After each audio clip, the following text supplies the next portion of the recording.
Hello everyone. Happy Easter Friday to all of you. My name is Abyong Kalo and welcome to Pathways of Hope.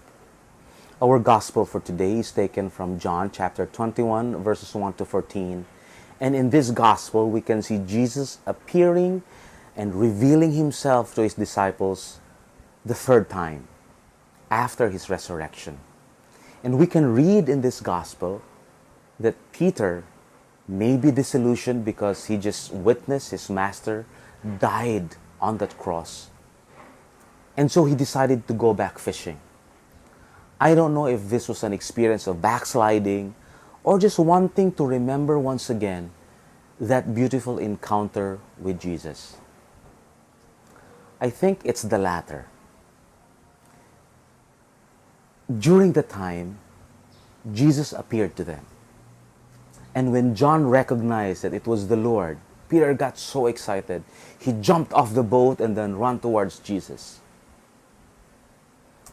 You see, sometimes we experience some kind of disillusionment. Sometimes we think that everything that we're doing is meaningless.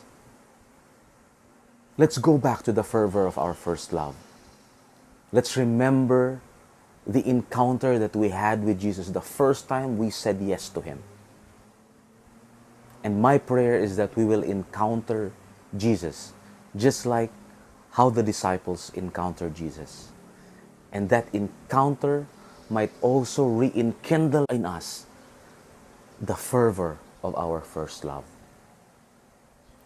The second thing I want to share with you about this gospel is the promise of fruitfulness.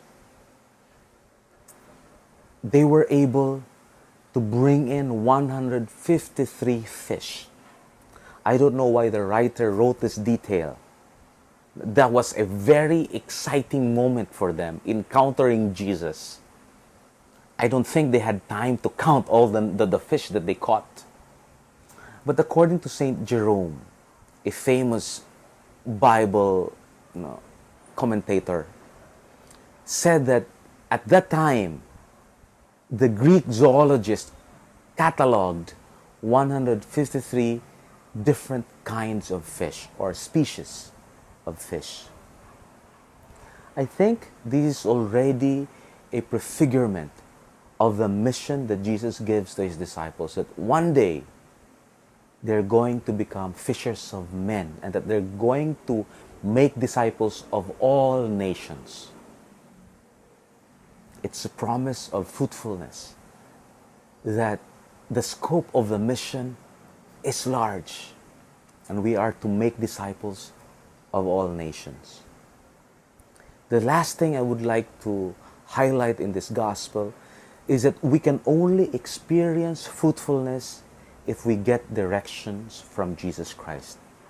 You see, in that experience, they were trying to catch fish, but all night they were not able to catch any, just like their first encounter with Jesus. But when Jesus asked them to cast their net on the right side of the boat, that's the only time when they were able to haul 153 kinds of fish. We will experience fruitfulness only if we get directions from Jesus Christ. On our own, if we operate just pursuing our own dreams, our own strategies without getting directions from our Lord, we will never see fruit in our labor. So I pray that in times of desolation, that we remember our encounter with Jesus and once again discover Him and recognize Him. Second, let's believe that Jesus promises us fruitfulness. And third, fruitfulness only comes when we get directions from Him. God bless us all.